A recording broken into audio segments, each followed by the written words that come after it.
Okay, well, good afternoon, everybody. Welcome to the Interdisciplinary Humanities Center. I'm Susan Derwin, the director of the IHC, and I'm really delighted to welcome you all here today to our Humanities Decanted series, which is the IHC's informal showcase where faculty members present and discuss their newest research and creative work. Before we begin our conversation today, I would like to acknowledge the Chumash people, who are the traditional custodians of the land upon which the Interdisciplinary Humanities Center is located, and I would like to pay respect to elders both past and present. And I am truly delighted to welcome Professor Elana Resnick from the Department of Anthropology to the IHC. Her research examines waste, racialization, labor, nuclear energy, and friendship through multimodal methods.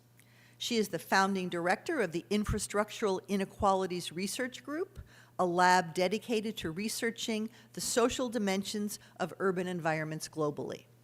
Today, she'll be discussing her newest book, Refusing Sustainability, Race and Environmentalism in a Changing Europe, which appeared last year with Stanford University Press.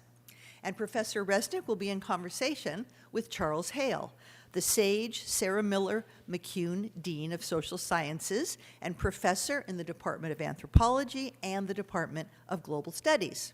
His interdisciplinary research focuses on race and ethnicity, racism, social movements, and identity politics among Black and Indigenous peoples in Latin America and the Caribbean. So Professor Resnick is going to begin with a short presentation, and then she and Dean Hale will speak with each other for about 30 minutes. Following their conversation, we'll open the discussion to you, our audience members, so that you can pose your questions and share your thoughts. So please feel free, as I said, to continue to enjoy the snacks during the event. And let's now start with Professor Resnick's presentation. Enjoy.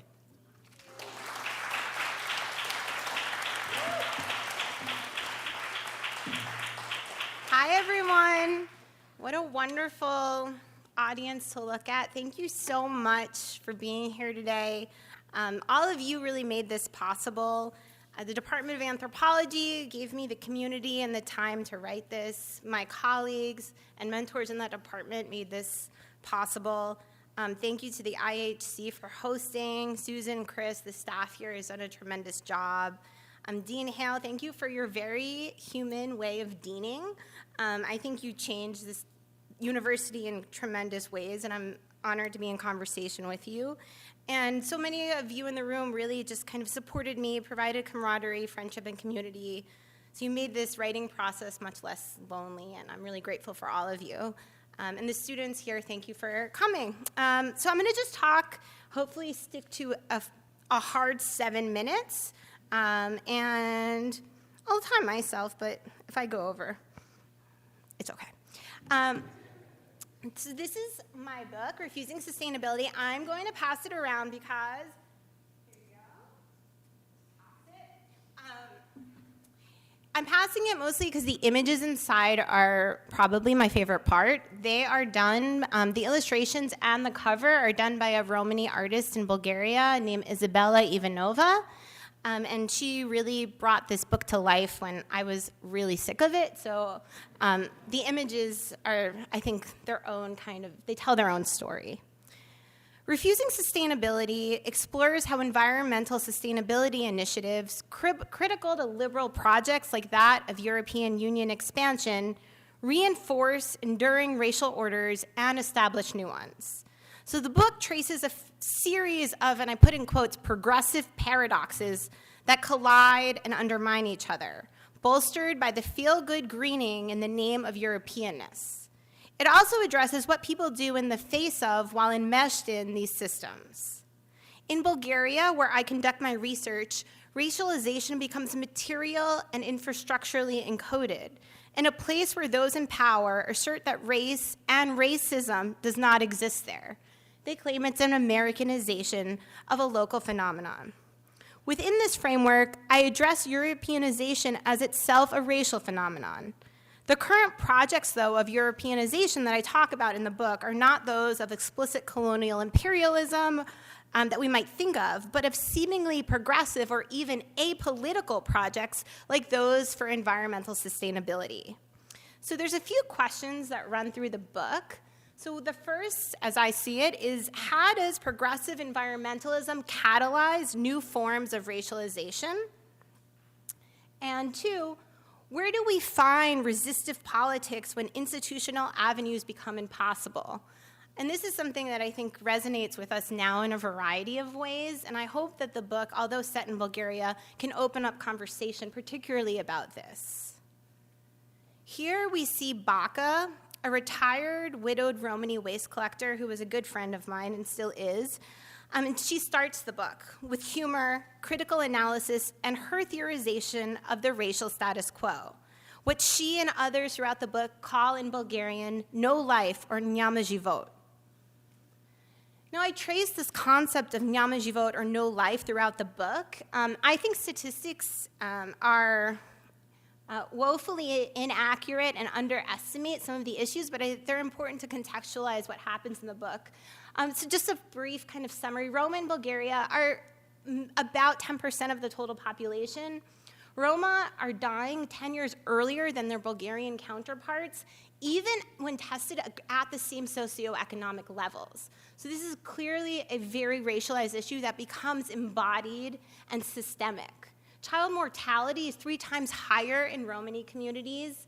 And why isn't this being remedied at the transnational level is that transnational Romani activism is being blocked and underfunded, which is getting worse as with the rise of the far right, or which is now sort of the center right in Europe. I spent my time in Bulgaria shifting between informal waste collection with people like Baka, so this is the illustration of her work, and most of the illustrations in the book come from photos, and I use them as a way to kind of get away from the pictorial stereotypes of Roma in photography. So some of them are also, the illustrations are done so we don't have to anonymize people with blurry faces, which I think comes with its own kind of ethical problems. So I spent my time working with informal collectors like Baka. I also worked with contracted municipal street sweepers. So these are street sweepers paid by a private company that has a contract with the Sofia municipality. And I also worked with waste management officials. So it was both a top-down and bottom-up analysis. So I was also working with the very people that were hiring those waste collectors. And I was also working with Romani activist groups, which I'm going to get into next. So the talk follows the contours of the book very briefly. This is the table of contents, and I'll just explain it. We move first from entanglements of waste and race, what I call the waste-race nexus. Then we move into kind of the details of how recycling happens, and then look at these the questions of why traditional democratic politics like voting and institutionalized NGOs fail. The second half of the book looks at what Romani waste workers and Sofia residents do in the face of this institutional failure. So these are the two kind of takeaway concepts of the book, the waste-race nexus and the racial sustainability idea. Use them throughout wherever they're relevant, but the idea is that these are the concepts that can move. So the waste-race nexus explains the conditions that so many Romani Bulgarians categorize as no life. Roma are seen and treated as social waste, and waste labor are racialized, which serve to legitimize Romani dehumanization. So it's trying to get at how racialization and material waste become linked. This process is the foundation of what I call the waste-race nexus. In the waste-race nexus, not only in Bulgaria, but also in Bulgaria, discarded things and people categorized as discardable come to constitute each other within progressivist logics. And then the second concept is of racial sustainability. My Romani interlocutors recognize that progressive European mandates for things like recycling rely on their racialized disposability and yet need their labor to succeed. So this is, I draw on theories of racial capitalism, but focus on this particular post-socialist particularities of the concept, because capitalism in Eastern Europe has its own particular contours, and I use that to create this, or to address this phenomenon called racial sustainability, bringing attention to how sustainability projects depend upon and generate racialized power. So although statistics are inaccurate, Roma are thought to comprise over 90% of manual waste workers in Bulgaria, making it a very racialized labor sector, and most are women. Nearly 70% of all recyclable waste in Bulgaria, like that you see here being piled up around these recycling bins, is actually collected by informal Roma collectors like Baka, which then return, they gather their waste and they go to these collection sites that have existed since communist times. And then these sites sell the waste back to the companies that own these bins that fail, and I talk about why these bins fail, and then they report that number to the Ministry of the Environment, which reports it to the EU to avoid massive sanctions. So you see the cycle in which Bulgaria's entrance and sustainable existence within the European Union goes down to the labor of collectors like Baka who make it all possible. So we see a paradox emerge. As Bulgaria is imagined to be cleansed of its Roma, right, within this white imagination, Romani citizens are doing the labor needed for Bulgaria to appear clean and European according to EU environmental and aesthetic standards. Living within an absurd system they cannot fully overturn and upon which they all depend, waste workers and neighborhood communities address the status quo and flout it in a variety of ways that I talk about in the book. I look at practices of resistance, refusal, public critique, intimate solidarities, friendship, political disengagement, and play. So you can, I'm just going to kind of do this very quickly. You can see here, this was a poster that greeted a conference at the EU level for Romani integration. And it says, you can see this Roma woman here. This is what's greeting Roma activists as they walk into a massive conference. She's literally barefoot and pregnant in a puddle with this beneath a slogan that says, the European Social Fund, investments in your future. So as this was taken up by Romani activists, at the same conference saying the only way to refuse these politics is to say, Europe, stop funding Roma altogether, because you're going to see that once you stop funding Roma, our lives aren't going to change, because we never got the money to begin with. And here is kind of, this is from a photo I took of what it means to really kind of reclaim this space and this stereotypical image besides these protest T-shirts. And when Roma workers, Roma activists at the conference were given in their swag bag these vests, there was an institutional misfire, because in Bulgaria, these vests don't signal what you have in your car to keep you safe in the EU, but they signal Roma waste labor, this racialized labor sector. So I trace in the book what happens to the vest, where it's given out in these swag bags. It's recognized immediately as, they said, is this what you think of us, Roma, that we should just sweep your streets? This is at a high-level conference. And then they put them on, pretending to sweep the aisles of the Sheraton conference room. So I draw on many scholars in the book, but importantly, I find Tina Camp's discussion of refusal, which I'm happy to talk about later, incredibly important. And I argue that practices of play, protest, and a destabilization of the status quo is as much a rejection as it is the creation of what people talk about as something else, nešto drugo, in its place. Relationships matter, especially those not funded by the same institutions that contribute to people's oppression. The book, though, is important to say, is not a story of resilience that can provide a feel-good answer for those seeking hope amid climate crises, environmental racism, and institutional oppression. It's the story of the hard labor of life-making amid both waste and environmental sustainability regimes, of reconfiguring no life in favor of something else, however enduring or fleeting, personal or collective, that something else might be. Thank you.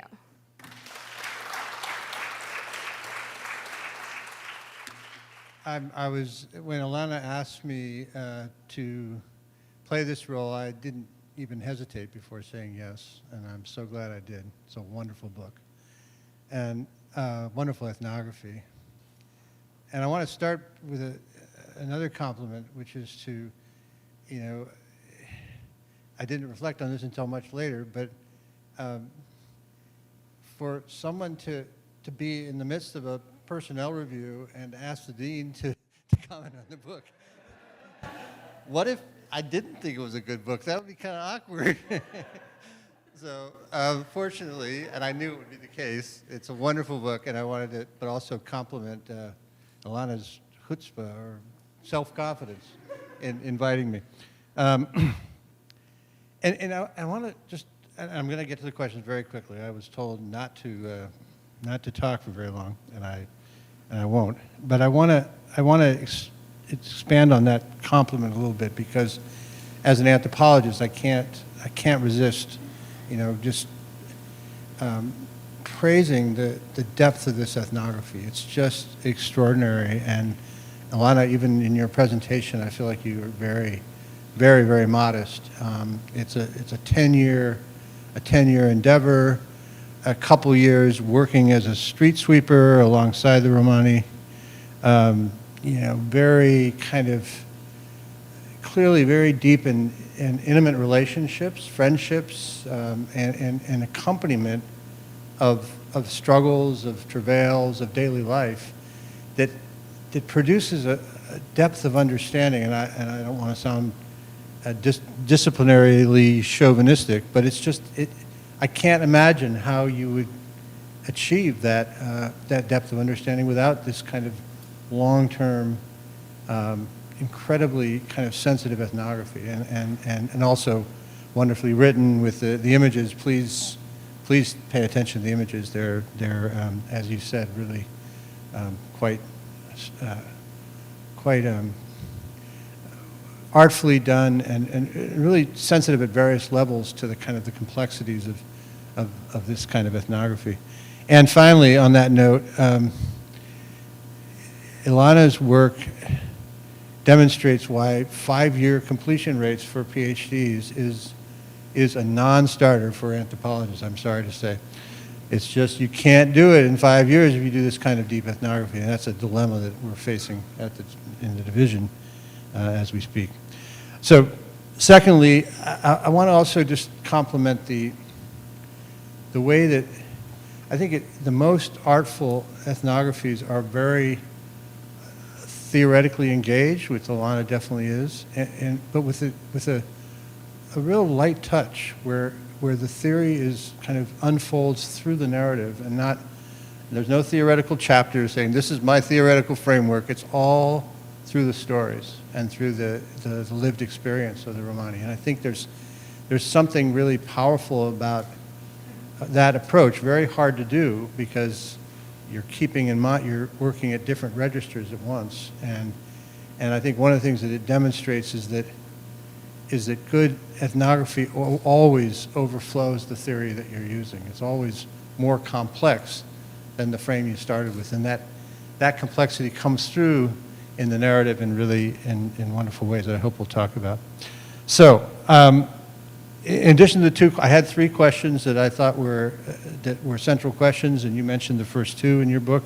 I just wanted to mention a third, which I thought was a central question, which has to do with with regime change, huge transformations of kind of political economic structures, governance structures, ideologies, and kind of how that works for a subordinated people. And I think that's one other question I want to kind of come back to. So I had 5 categories of questions. I know we won't get through them all, and I'll just name them, and then at my time limit, our time limit for collective dialogue, which I think is about 30 minutes, we'll open it up to all of you, and maybe you'll want to come back to those we didn't touch on.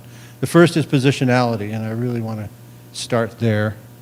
The second is this consequences of systemic political transformation for the Romani, socialism to neoliberal democracy.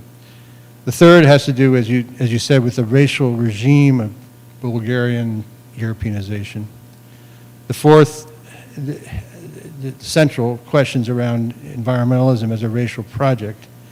And then I think I'm going to prioritize the fifth, which is really probing the politics of refusal, the idea of prefigurative politics that's coming out in daily life. So you can see I read the whole book. I got very excited by it, and unfortunately, we'll have a follow-up over a glass of wine to talk about all the things that won't come out for time limitations. But let's talk about positionality, because one of the things that I think is really striking about your approach, Elana, is that so this, I don't know the ethnography on the Romani, but I know that the history of kind of colonial anthropology is very present in your mind. And you say it at one point, it's there, present as you're writing. And you make a choice, which I think is a really interesting one. Almost all the ethnography is in the workspace. And you make an active choice. I imagine Elana sitting around the kitchen table talking with her friends about all this. And those spaces are not part of the ethnography as a conscious choice. And so there's a decolonial move here, which I get, and yet it reminds me of there's an anthropologist at Brown named Keisha Khan Perry who worked on Afro-Brazilian women in context of urban dispossession, and she made exactly the same move, which is to say, I'm not going to talk about Afro-Brazilian women's kind of spiritual, religious life because it's too subject to exoticization and kind of the reproduction of colonialist anthropology. So I want to ask if you could talk about how you came to that particular position, and then also address. I understand the reasons, but I also think there's some downsides or some choices that are implied there, and that is that there's complexities and contradictions and aspects of kind of of daily life which you're leaving out that would help us understand the Romani better. And I mean, the usual topics. Is it patriarchy? Kind of, all kinds of things you can imagine kind of playing out in that you're not talking about in terms of Romani cultural practice. And so how do you think about that choice of sticking with the work setting and just saying everything else is off limits?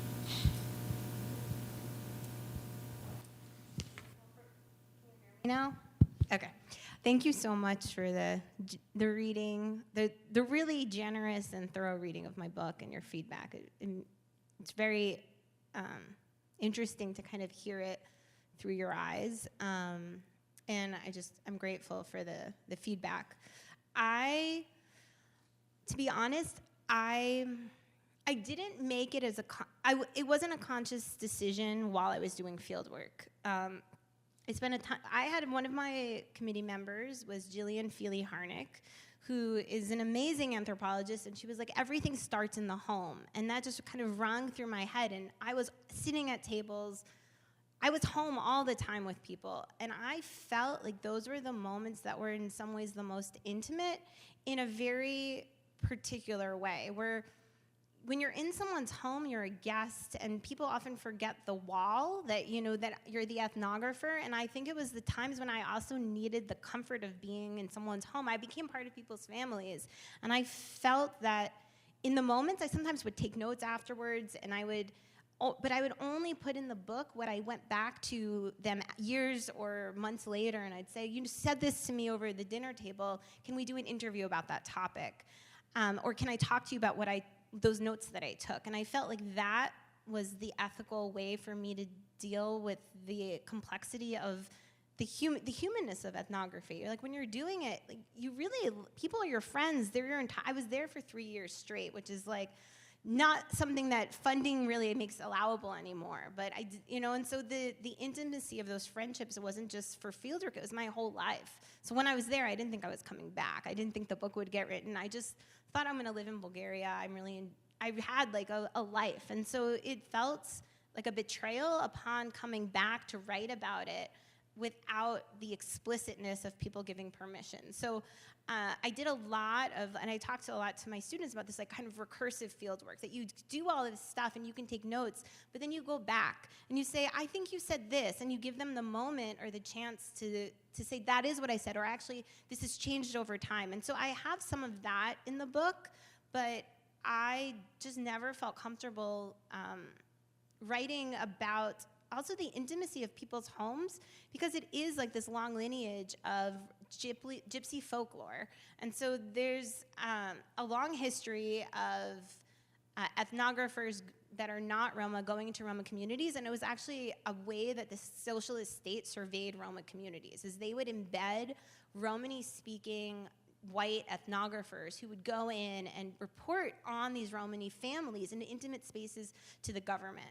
And so I was, very much in tune with that history, and I was just figuring out how to exist as a person and have these friends and yet also create something that anyone would read and not feel, not just upset by, but there's, the question of shame is a really big one. And that was a topic that came up a lot, and I refused to engage with that as well as a topic. There's these, I think, elements that just keep people, people don't want to talk about. So a lot of what I'm writing about is, like I talk about March 8th, this day when it's International Women's Day and the Romani women from the team are going out, and it's a non-work kind of shared intimacy, but it's a particular way that they wanted to be portrayed. So I find the tension, I erred on the side of portraying people as they want to be portrayed versus like some sort of truth of what I saw. So I think I led with these decisions, and I think if it was a different kind of project or a different kind of group that I was working with, the decisions would have been made differently. So, I mean, for now, I'm doing a project on nuclear power, and I'm working with a very different group of women, and that project allows itself to be more domestic, but it doesn't intersect with the same kind of stereotypes that this would if I was focusing on Romani women at home. No, that makes sense, and I think if we come back in the open discussion to this positionality question, I think there's a related set of issues around kind of your political positioning with the Romani, which I'd love to talk about, but I think I'll move on in order to cover a little bit of other more terrain here. The second issue that I mentioned was this political transformation, and I was fascinated by. I think it's a good example of how even some of your own assertions were kind of questioned by some of the Romani people that you were talking with, and because I think I felt like one of the main representations that came through was that this kind of long history of subordination, and certain forms of subordination that were particular to the socialist regime, and then a new regime of European racialization, and that the underlying theme was, it's subordination all the way down from 500 years to the present, and there was some of your interlocutors that made that point repeatedly, but in other contexts there was a lot of kind of nuancing around what socialism, the form of subordination they felt in socialism versus what they're feeling now, which wasn't maybe what you would expect, and kind of questioning that continuity argument. And I wonder, so the question is, what's the takeaway in your analysis of experiences under socialism versus Europeanization, and why is there that nostalgia for some aspects of what existed before? I think this is one of the critical questions is how does socialism emerge in the book and how do people deal with it? Because this is something that I get a lot of pushback on by different people. So a lot of, I think there's in Roma communities and in non-Roma communities, there's a mix of like this deep nostalgia for socialism, but it's different based on how that compares to what came next. And so what happens for Roma is that there was state-sanctioned repression of Romani language, of Romani newspapers. So one of my key interlocutors, who actually isn't in the book at all, but runs a Romani newspaper and was sent to Siberia as a prisoner because of speaking and promoting Romani language. And that's happening on one hand. And then you have Romani everyday kind of laborers in Sofia, and they talk about it as this time when they had work and they had food and they could live a normal life because it compares to what comes next. And so I think for non-Romani Bulgarians, and if they were educated and they were able to kind of use capitalism in their favor, socialism to them seems pretty shitty. But for Roma who have, what are they comparing it to? They're comparing it to when their jobs got outsourced, when they lost manual labor, the full manual labor sector, because a lot of them were put into positions in companies like a metallurgy, a state socialist metallurgy company. So then when that dies in the wake of socialism, they have nothing left, and those are the people who are scavenging for metal. So there's a lot of the repurposing of particular kinds of knowledge of factory life that have to then reuse it because they have no factories left. Whereas those who were, and so in some ways they call themselves, we're the losers of capitalism. And those, who were ostensibly often more higher up within the party were able to transfer their wealth to the capitalist system. So I think there's these moments, and it's fraught, right? The nostalgia for socialism, and then there was cultural oppression at the same time, and how do people kind of come to terms with that? And it's also generational. So a lot of the women that I was working with were in their 30s, 40s, and 50s, and they were always, relatively poor, but it was only after the political economics of the labor change, because they used to also work as waste sweepers and waste workers during socialism, but the wage was relatively higher. And then after they say, we kept the same uniforms, they just put a different name on the back when these state socialist company privatized, but they got paid so much lower. They're getting paid a minimum wage, which is not livable wage. So it's, and they would compare things like the price of bread, right? The price of bread was no longer, they weren't able to consume the kinds of products they could during socialism with the wages they had. So I think it's an important tension to bring up. Yeah. But it's there's definitely a materiality aspect. But I guess, but it seemed like in some of the commentary, some of the discourse, there was also this kind of, even though there was cultural oppression and surveillance and the ethnographers that were intruding, there was some kind of sense that I picked up on that was a little bit more humanizing, a little bit, and that's not only about wages. It's about something else. It's much more ineffable. What was that about?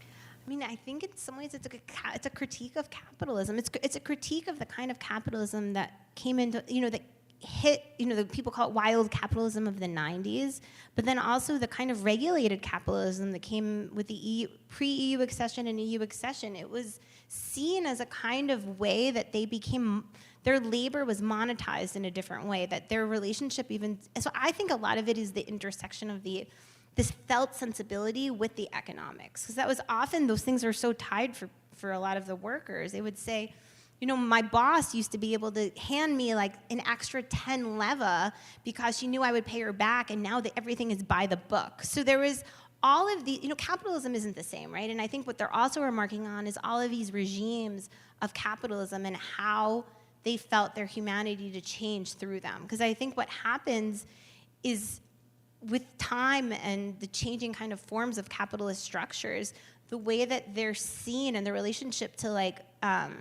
I guess kind of ideals of humanity is shifting.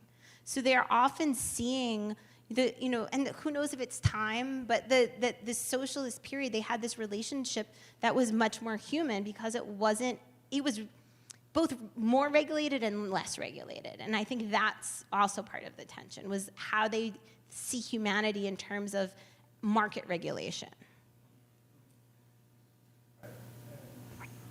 And this and that gets us to kind of Europeanization as racialization, which is, and so that part, and that's central to your argument, as you said, and it was fascinating to me because I kept trying to, I've thought a lot about, kind of regimes, racial regimes in Latin America, not at all in Europe, or in Eastern Europe particularly.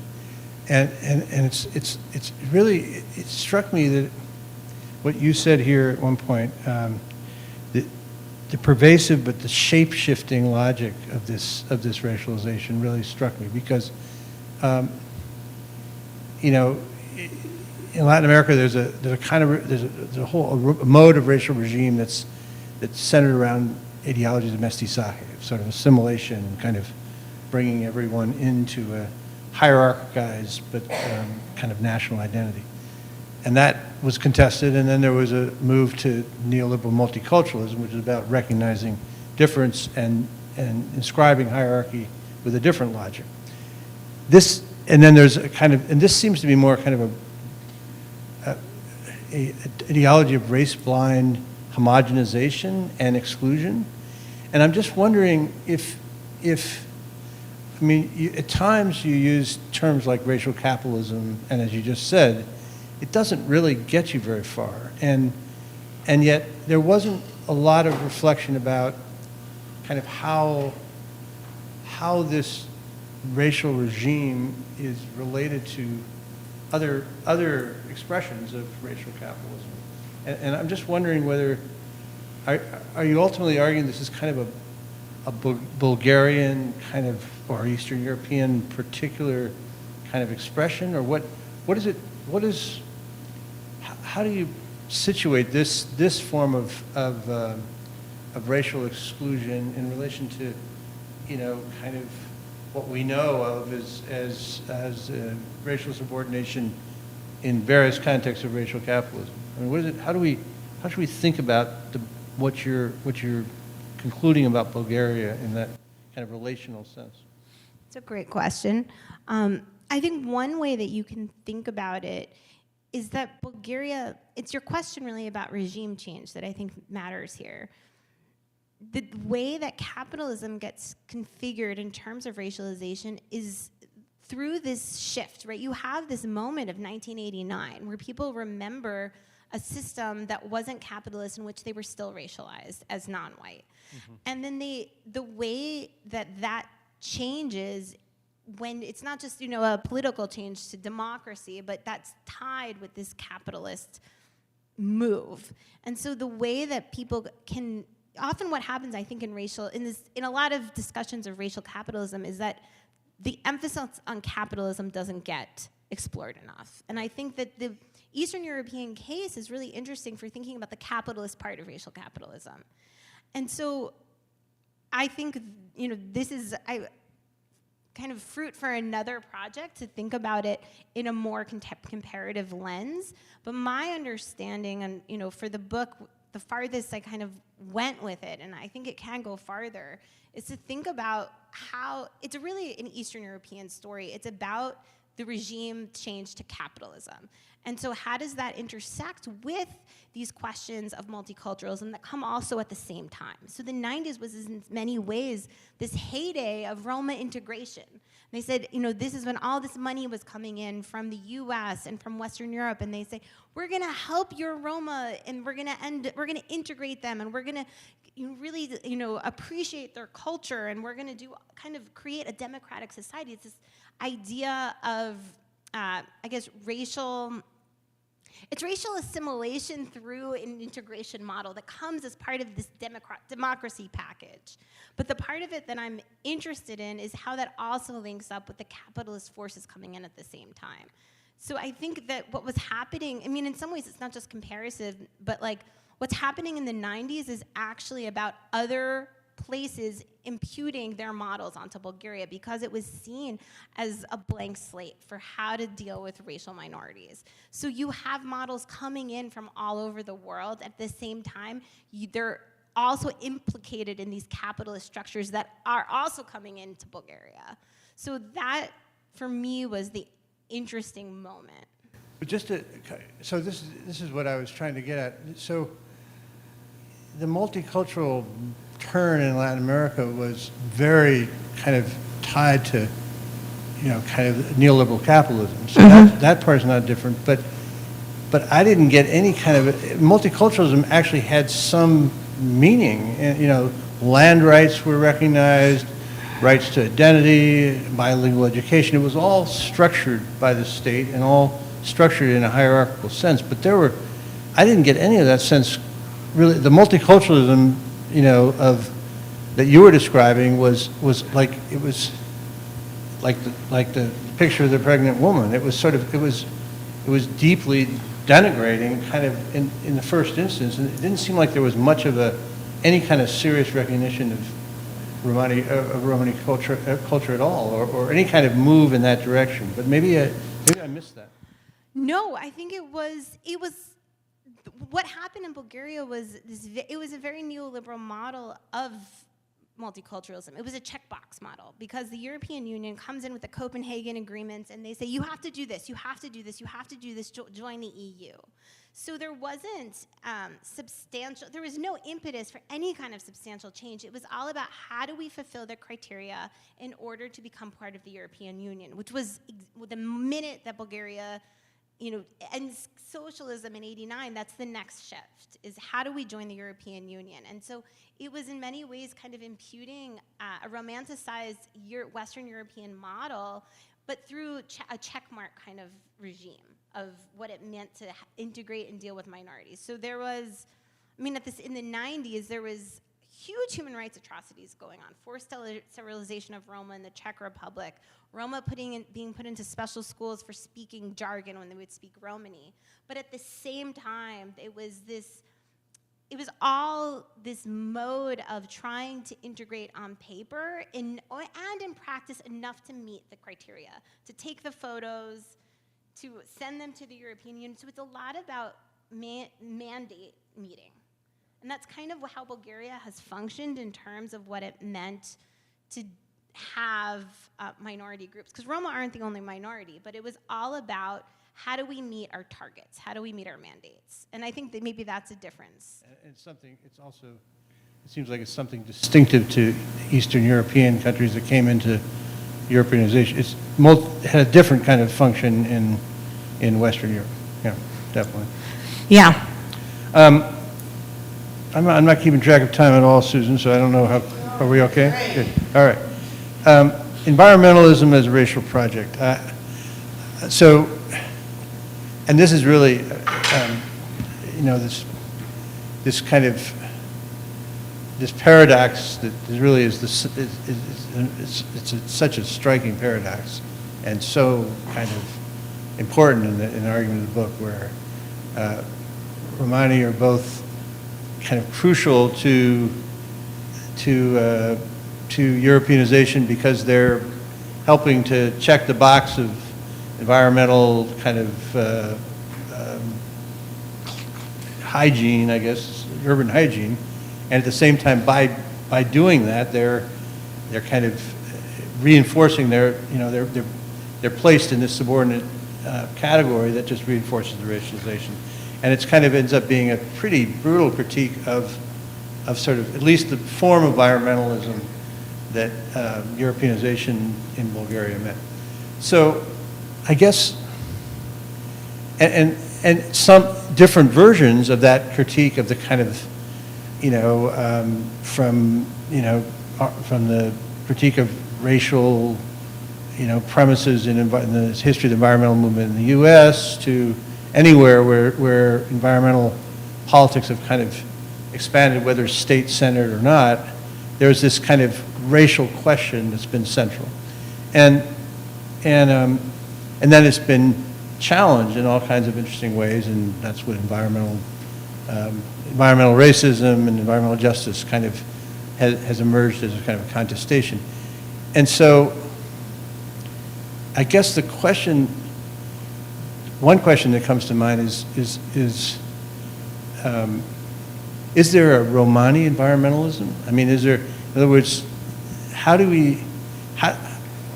what's the pushback around that conclusion with regard to, what we want to think of as the kind of the progressive aspects of environmentalism? Is there a counterpoint? Is there any, because it's, the conclusions from this book are, that environmental politics in Bulgaria is a sort of a vector of racialization. And so where do we go from there in relation to kind of environmentalism writ large? Where do the Romani go from there? Yeah, I mean, this is a big question. The last part of my research that kind of came from this book was working with a Romani organization in the neighborhood of Faculteta, where a lot of the book is located, on air quality monitoring. Because another aspect of EU regime of waste management is you have a landfill tax on the amount of waste that goes to the landfill. So in order to reduce it and still meet the standards, which is, I think you kind of get, like, this is the way things are getting done, you burn it. And so, but what that does is it raised the PM 2.5 measure in Sofia to be the worst air particle, the worst air pollution in Europe. And so they're hitting a EU standard on that is incredibly problematic, but they're meeting their target on reducing landfill waste. And a lot of the incineration of waste is flowing in particular ways, but the Roma are being blamed for it. So there's a Romani group, they're doing a series of focus groups, and it's a mom saying, we are dealing with, over Faculteta, a tremendous amount of PM 2.5, like the particles that are getting measured over Faculteta are the highest in Sofia. So their children are having severe rates of asthma. This is a widespread issue that's hitting these particular Roma communities. But the data is being weaponized against Roma in public discourse to say, look, they're burning trash, and that's why they're dealing with these issues. So there's now this organization that I've been working with, the biggest issue is how to not release the data, because once it's released and it's being used by the far right to target Roma communities. So the big issue that comes up, and then what I'm studying now, is the air citizen science monitoring, which is, like, in theory a great idea. You put up these very cheap kind of air quality monitors, but what happens is there's an interactive map, and then that map is widely accessible, and people are trying to map and show that Roma communities are responsible for increasing Sofia's air pollution. So it's these complexities of, even in this moment, which is a really kind of concrete environmental justice moment, where I think a lot of the Roma people who join this kind of citizen group to say, our kids have asthma, something's happening, it's some sort of industrial burning, can we figure out where it's coming from? Because they're living on the western edge of Sofia, is then being targeted against them, and that data is being weaponized. So there's a lot of hesitancy to even engage with some of the environmental issues that are reducing Romani lifespans, because this is not the first time that happened. And there's also now the use of surveillance drones, because Roma were complaining the waste in their neighborhood wasn't getting picked up and they were having sanitation issues. And so now there was a moment in which the municipality was using drones over the neighborhood to survey the community. So there's this line, that someone said, once you let them in, you never know what they might do. And I think that is maybe the most kind of poignant analysis of it, is that how are you going to deal with these environmental justice issues when the moment you sort of open yourself up to the question of how do we alleviate environmental harms, you're targeted for creating them? So basically, the central paradox gets reproduced even in environmental activism that could have an environmental justice kind of orientation. I think that's what's happened. The question of, if there was a partnership between some of the NGOs that deal with environmental issues and some of these Romani NGOs, there could be, the potential for something, but the NGO sector has been so widely delegitimized that the question is like, how do you even begin? And so this was a really grassroots movement, and then it just fizzled out because of the fear, and this real fear of its surveillance that was going to be imposed by claiming environmental injustice. Okay, well, this fizzling out, I think that's a perfect segue to the last question, which is about the politics of refusal. I wanted to stop and just return to this compliment, another compliment for Elana's ethnography. I think it's another measure of kind of you've achieved something very important in terms of how ethnography unfolds when you, as the ethnographer, are the butt of jokes, and and there's enough confianza, enough trust, and enough sense of camaraderie, really, that your positionality is not as sort of this expert that's studying us, but rather someone that's accompanying our struggles, our daily life. And there were some great passages in there that were really about kind of roasting Elana, but there's, and so the book ends. Well, the book is incredibly impactful, and Elana just talked about a lot of the kind of like this last point where there's mobilization, it kind of gets turned against people in such powerful ways that you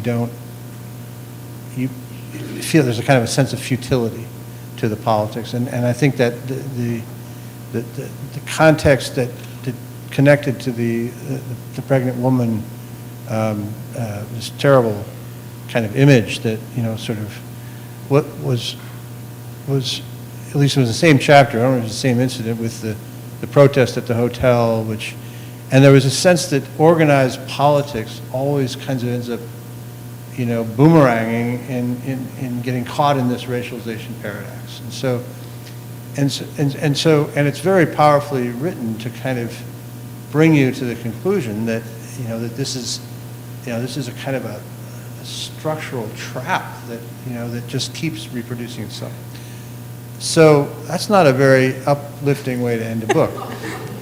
And so Elana makes a move which I think is so powerful, that's saying, okay, let's shift and talk about friendship and kind of quotidian, everyday, pleasures and kind of human relations, mutual aid, kind of all the daily ways in which Romani resilience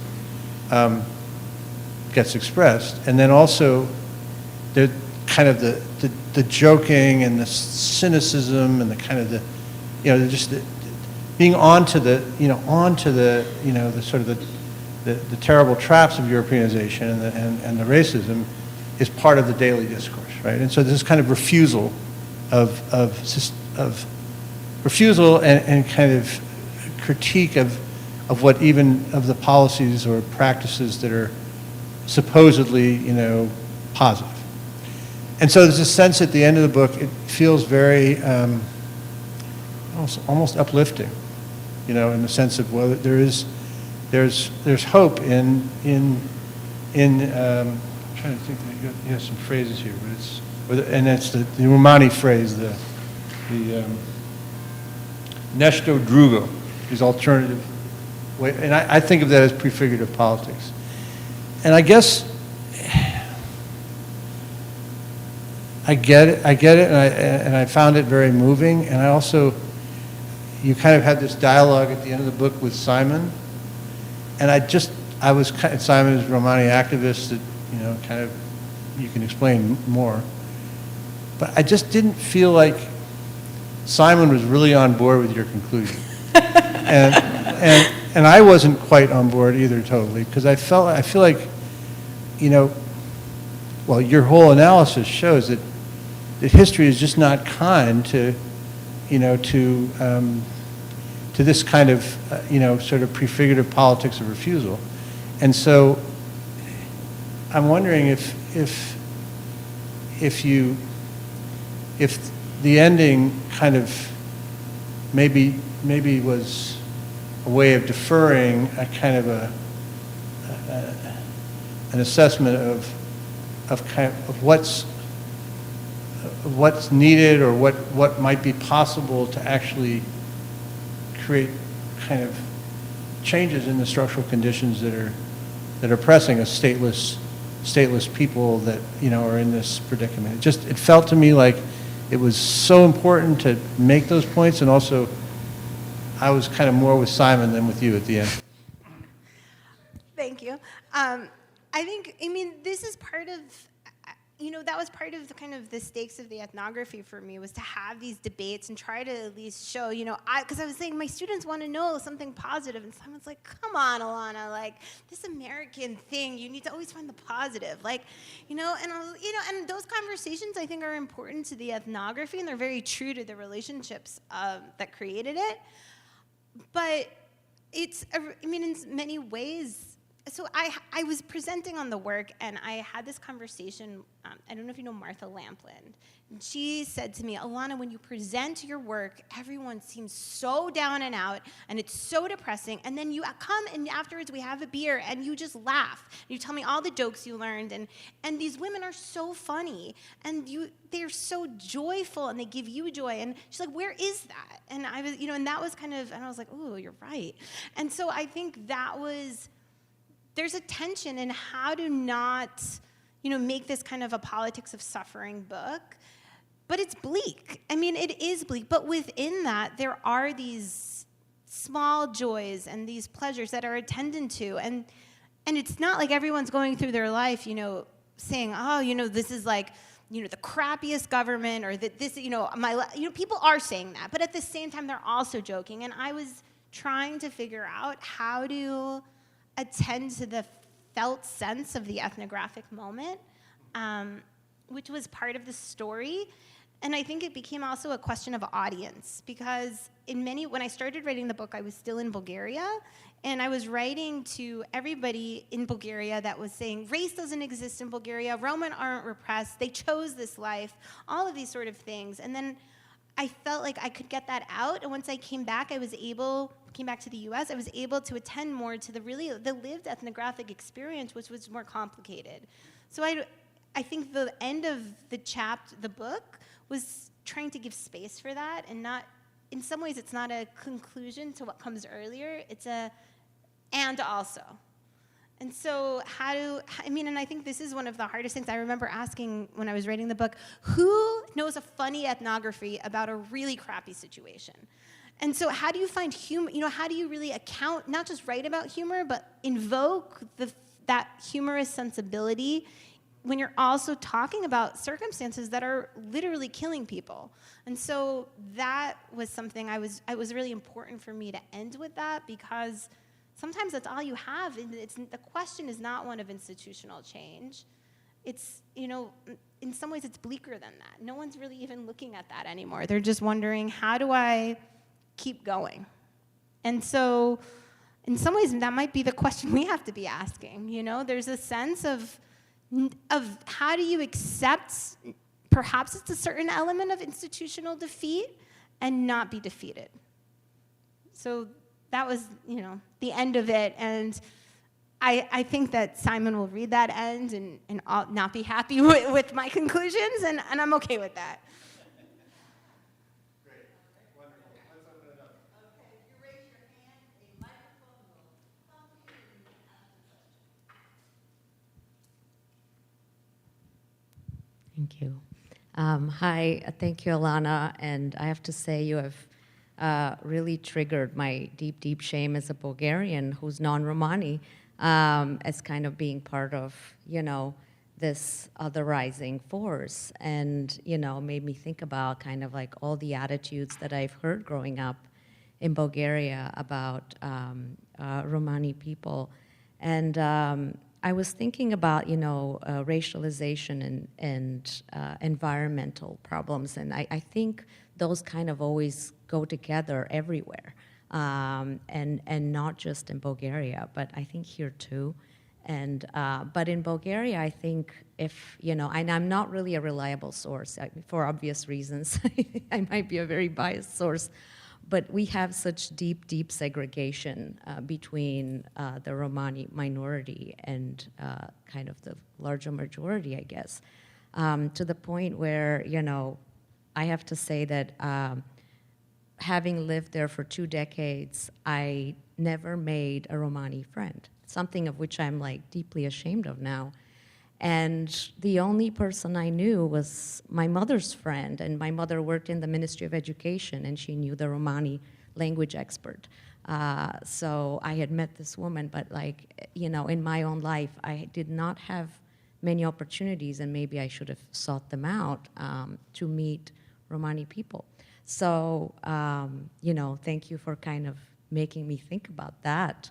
And I was wondering, I was thinking about this phrase that you said, there is no life, right? Няма живот.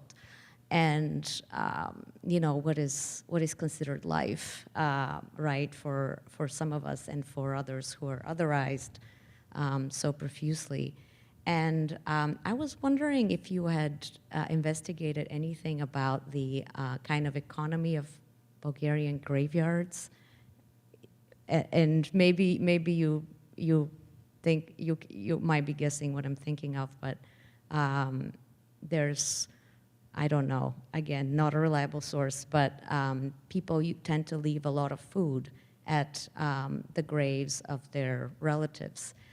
Or flowers, and kind of somehow, this food then disappears, right? And a lot of times, I think people take it, whether it's, somebody who really needs it. And I had always heard stories that Romani people take this food. So, I wondered, if this exists in some kind of symbiotic kind of, waste and excess relationship, and if you had any research in this area, and the flowers. And I've also seen, I guess, people offering their labor to kind of help with the caretaking of graves. And again, there is no life, right, in the place of death. So anyway, I have so many more questions, but maybe I'll talk to you later about this. Thank you so much for your book and your talk. Thank you. I think it's I'm glad that you asked a question. And, I think sometimes it's hard to be, when I present to Bulgarian, non-Romani Bulgarian audiences, it's always a kind of fraught reaction. And so I'm just always grateful for the dialogue. But, I think so many people have said the same thing. I lived in Sofia my whole life, a lot of people living right near outside Faculteta, Krasna Poljana, Ovcha Kupol, the neighborhoods that are right around, and they said, I've never gone in Faculteta. I've never had a Roma friend. And so it's not, it's very, very typical. And I think that's structural, it's not your fault. It's the way that systems work and this is by design, the way that going back to not even state socialism, but the history goes back to when Sofia became the capital after Veliko Turnovo. And they forcibly removed Roma neighborhoods that were in where is now in Vasilevsky, the cathedral. The very center of Sofia, the most expensive prize center, was a Roma neighborhood, and they moved them farther and farther west. And so this kind of urban ethnic cleansing is going on for centuries, not decades. So, the question of why so many people say, I've never had a Roma friend is, you can look at that historically in terms of urban planning. And in terms, I think, of the question of graveyards, I have been to graveyards for, unfortunately, one of my main interlocutors passed away, and I would go with relatives or friends to visit, relatives' grave sites. But I think the discourse of Roma taking the materials, I don't know if it's true, but it does accord with this ongoing dialogue and stereotype that Roma are stealing things from space. So even these recycling bins, the owners of the bins would say, look at these Roma, they're just stealing the stuff from the bin. And in some way, and I would remark, that's just garbage until a Roma person takes it, and then it's valuable because it reinforces the stereotype of them as a criminal. And I think that might be part of what's going on, or that's why it's discussed. But, I did not research this at all, but I did look into some secondary sources that the relationship of Roma to graveyards is really interesting in terms of urban planning. So a lot of the neighborhoods in Sofia do border, the Roma neighborhoods border cemeteries in different areas of Sofia, but then also Roma at the end of the Ottoman Empire were being employed as grave diggers. So this is one of those jobs, along with waste work, that was so stigmatized that it had been racialized. So I think this association goes beyond even the question of the actual materiality of goods at the graveyard, but thank you for that.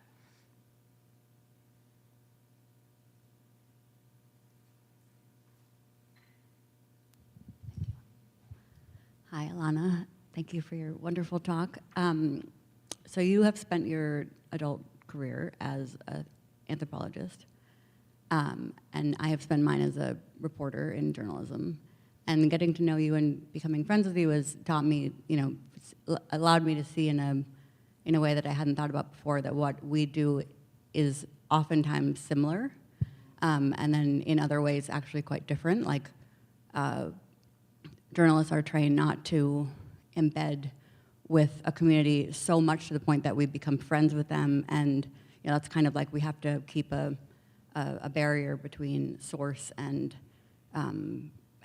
reporter, as it were. And we don't use words like interlocutor or discourse, So there's some differences. There's a lot of differences, but a lot of similarities as well. And I just wonder if you could tell us about the extent to which, you look at long-form journalism and can draw lessons that you use in your own work, and then if you have thoughts on ways that journalists can look to ethnography and anthropologists and learn from them. Thank you. That's a really good question. I mean, I've read some of your work, and just reading really good long-form journalism, I feel is very inspiring. And the way I see anthropology going as it moves to kind of be more public, we're always in tension, right? We're using words like discourse, interlocutor, all these, verbs that have A-T-I-O-N at the, racialization. There's all these, verbs that become nouns, and it's complicated.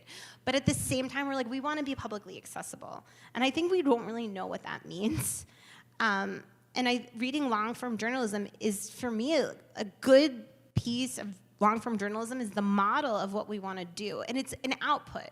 I think probably methodologically it's different because, when I got proofs for the book, the first person I saw was Baca, and I saw her this summer, and I grabbed her, put her in my car, and pulled up my proofs, and I was like, Baca, look at your picture, and she's like, I look so good, I'm so beautiful, and I was like, you are so beautiful, but that was, that's the relationship. I'll probably be dragging my children and my family to Bulgaria every summer for the rest of my life, because it's this ongoing relationship, I feel, of debt, I feel constantly indebted. And I think that might be part of the methodological difference, is also time. And I wonder, what happens, how can you do long-form journalism that spans years, right? That would be, I guess it's a book. But for me, that's so important to my process and my relationships with people, is the coming back more than the staying there. And so I think for me, that's just really what I think keeps me grounded in the ethnography. So I don't know, I think some of it are the demands of the job, and they're like, we can't really, I don't think that a long-form journalist can have that kind of time to do that, over the course of their life. But I hope in future work to write work that's much more accessible. And I think that's just, and it's so hard. It's just so hard. And to write stuff that feels relevant to people who don't care about the place. And it's, I think we could really learn from each other, and we should be, and more dialogue. But, and I'm always curious about your methods. How does a investigative journalist or a reporter get data? And so I think there's a lot of overlap, but it's often for me, like, I don't even ask someone the direct question until I know them, like, for 5 years. You know what I mean? Because I'm so awkward. I'm bad at I only interview. So many of my interviews, I had to play interview because I knew them so well. It would be like, I'd come and I'd be like, let's do an interview. And they would dress up and we would be like in our pajamas. We would get dressed and then come to the table to do it to shift the frame. And that was the only way I felt comfortable enough was to like, it felt awkward. And so I think I've never been a good interviewer. You know, until I really had to. Like, I would be, like, leaving on the plane the next day, and I'd be like, now we need to do an official interview. So, yeah, it's a great question. There was a part of the first part, it was a great question, and the first part, I wanted to just draw out, because it was something I would consider this to be a community-engaged ethnography. You were at protests, you were strategizing with people, you were part of the flow of events in a way that journalists ethically wouldn't be. How did all that community engagement, or what do you want to call it, political engagement, whatever, ethical positioning, was that part of did that produce a lot of insight and kind of analysis and that you wouldn't have had otherwise, or was that more, would you see it more as just what you had to do ethically because of your own, your own approach? Was that, because it seems like she was asking, there's a real difference between journalistic ethics and the kind of ethics that you practice. So was that a basis of sort of crucial knowledge that you were producing? I never thought of it. I couldn't have done anything any other way. You know, I just did what I felt I needed to do. I didn't plan to do any of it. So with the protests, for example, I was with a lot of the activists, and they said, I think they said, we really need you up there. We need an American up there. And I was really freaked out because the U.S. Embassy was in the front. And I have this footnote where they afterward had a meeting with me at a Starbucks and said, you're lucky you're not on a Fulbright because what you did was, anti-government. And so it was, but I needed to do that, and I don't know if someone, if I'm curious if a reporter would do that, but that was a moment where I wanted to support them, but I also kind of had to. They directly wanted me up there. And so, I ended up on the news. It was, and I think there was a certain heightened visibility to have an American standing with you, and I felt always like that was the least I could do. But a lot of the other, those moments were choice, and I chose to just kind of do what I believed, and so, and do what I was asked to do by people I trusted. So I think in a lot of ways, there was a lot of inertia and trust that I just kind of went with it.